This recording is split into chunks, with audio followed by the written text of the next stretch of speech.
माहिती का? लाईट. अरे वा छान. TV. TV. Bulb. Bulb. Torch. Torch. ह्या वस्तू आपल्याला स्वतः प्रकाश देतात. त्याच्यामुळे आपल्या आजूबाजूला काय पडतो? उजेड पडतो. ही ट्यूबलाईट.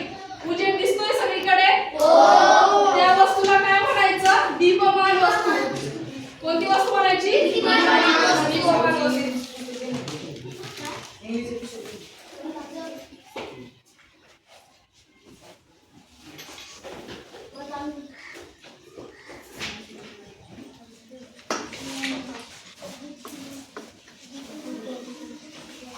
मग ही कोणती वस्तू झाली? टॉर्च. ही कोणती वस्तू? दीपमान वस्तू झाली. त्याच्यानंतर ज्या वस्तू आपल्याला प्रकाश देत नाही, उजेड देत नाही, त्यांना काय म्हणायचं बरं? माहिती का? हा, दीप्तिहीन वस्तू म्हणायचं. मग ती दीप्तिहीन वस्तू कोणत्या बरं? तुम्हाला माहिती का? लाकूड. लाकूड. अशा विविध बेंच. अशा विविध वस्तू आपल्याला आजूबाजूला दिसत असतो. हा बेंच, तो टेबल, हा ब्लॅकबोर्ड. दिसतं का याच्यात उजेड पडतो का रे? त्यामुळे त्याला काय म्हणायचं? दीप्तिहीन.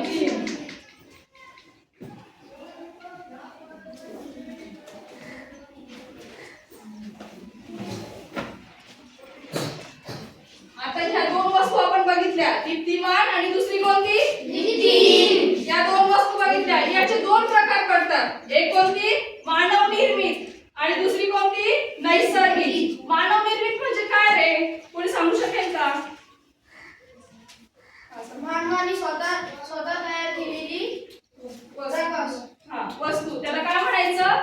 मानव. मानव निर्मित. मग ही बल्ब आपली ट्यूबलाईट आहे ती कोणी तयार केली बरं? आणि दुसरा प्रकार म्हणजे कोणता? दीप्तिहीन. आणि दुसरा प्रकार म्हणजे नैसर्गिक. त्या दीप्तिहीनलाच दीप्तिमान वस्तू आहे त्यालाच नैसर्गिक वस्तू म्हणायची. मग नैसर्गिक वस्तू कोणती रे? सूर्य. सूर्य. अजून?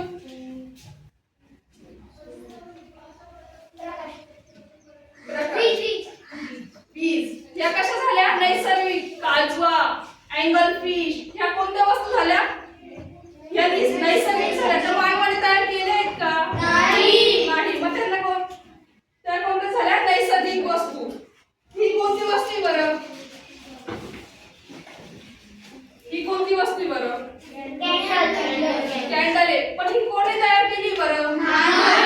त्याला कोणती वस्तू म्हणायची बरं? मानव निर्मित वस्तू. तर आज आपण परत एक तुम्हाला सांगते. आपल्या घरात दरवाजाच्या फटीतून किंवा आपल्या कौलातून थोडासा कौल बाजूला काढलेला असतो. दरवाजाच्या फटीतून उजेड येतो. बघितलाय का तुम्ही? बघितलाय. तो बघत असताना तुम्हाला काय निरीक्षण केलंय का तुम्ही? त्याचं काय दिसतं बरं? त्यातून काय दिसतं? तो एका रेषेतच असतो. एका रेषेत असतो. अरे वा. अजून काय दिसतं बरं? ते उजेड येत असतो त्याच्यात काय दिसतं का? हा, अरे वा. तिने अतिशय उत्तर बरोबर दिले. काय दिसतं त्याच्यात बरं? धुळीचे कण दिसतात की नाही? ते कसे दिसतं बरं? त्यांची दिशा कशी असते बरं? एका सरळ रेषेत असते की नाही? तर मग त्याच याच्यावरून आज आपण एक प्रॅक्टिकल घेणार आहोत. त्याचं नाव आहे प्रकाशाचे काय? संक्रमण. प्रकाशाचे संक्रमण म्हणजे काय रे? मार्ग. संक्रमणाचा अर्थ काय होतो? मार्ग.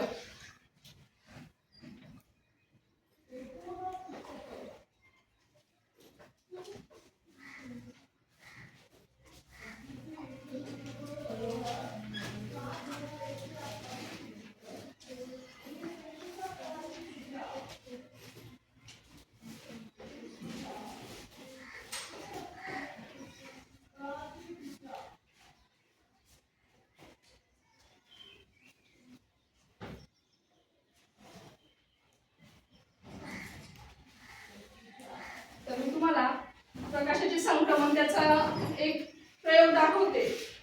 त्या प्रयोगासाठी साहित्य आहे 3 पुठ्ठे ज्यांना मधोमध असे होल पाडलेले.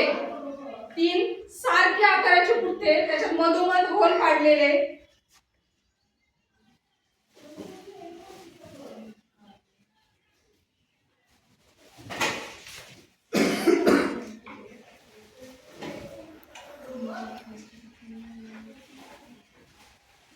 त्याच्यासाठी लागणारी मेणबत्ती.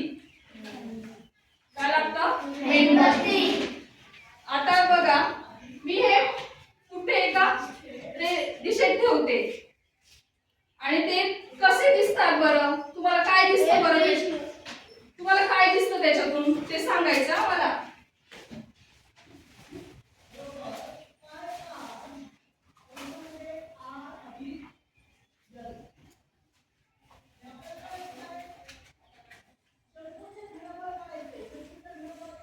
शेवटी तू ये इकडे. हा तू इकडे तिथे उभ्या राहा. काय दिसतं बरं?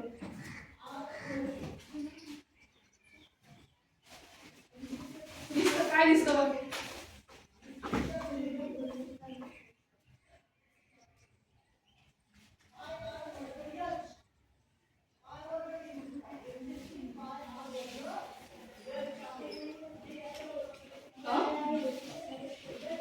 काय दिसतंय?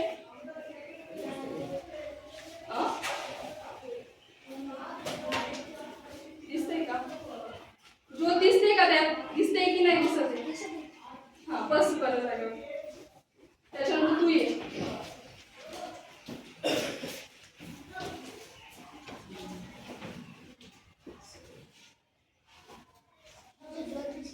जो दिसतंय का?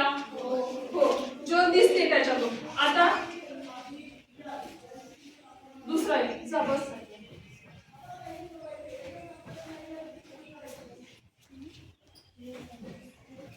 आता दुसरं कोण येतं बरं बघायला?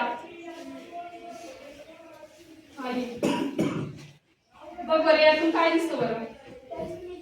काहीच नाही दिसत. दिसतंय का? अजून कोण येतं? तू ये.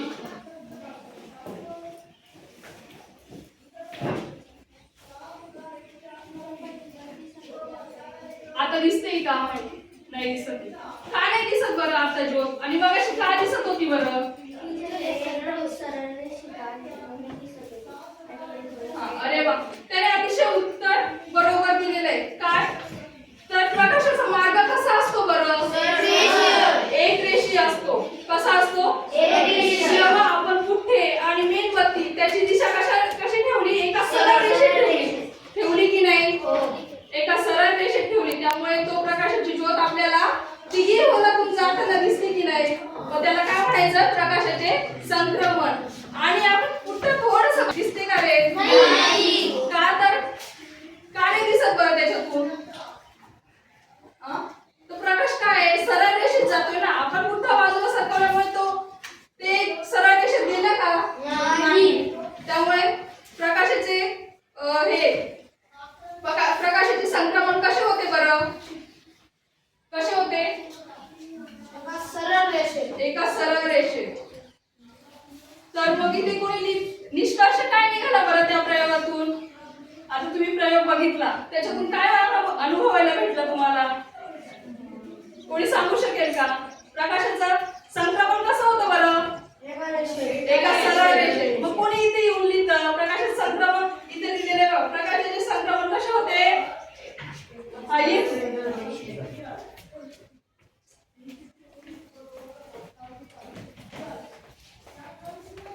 इथे लिहायचं. तिथे चॉक आहे बघ.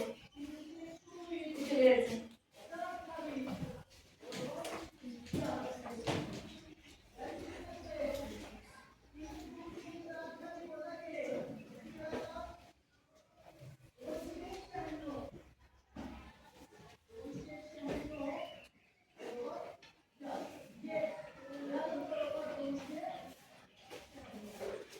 त्याने लिहिलेलं आहे प्रकाशाचे संक्रमण हे कसे होते? एका सरळ रेषेत. त्यानंतर तुम्हाला समजलंय का हे सर्वांना? तर मग आजचा होमवर्क काय असेल बरं? तुम्ही त्या दिवशी विज्ञान दिनाचं भाषण ऐकलं का? कोणाबद्दल होतं ते भाषण बरं? का बरं विज्ञान दिन साजरा केला होता बरं? कोणाच्या नावाने साजरा केला होता बरं?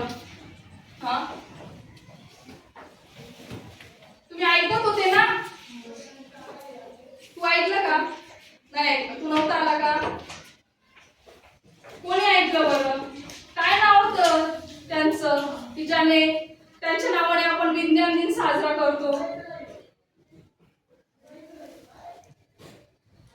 काय नाव होतं आठवतंय का तुम्हाला? त्यांचं नाव होतं सी.व्ही. रमण. होतं की नाही? आठवतं की नाही? तर त्या सी.व्ही. रमण यांचं चरित्र ज्या पुस्तकात असेल किंवा त्यांची माहिती तुम्ही आज घरी जाऊन शोधायची, वाचायची आणि त्याचं एक पेज लिहून आणायचे. तो झाला तुमचा काय? स्वाध्याय. समजलंय का सगळ्यांना?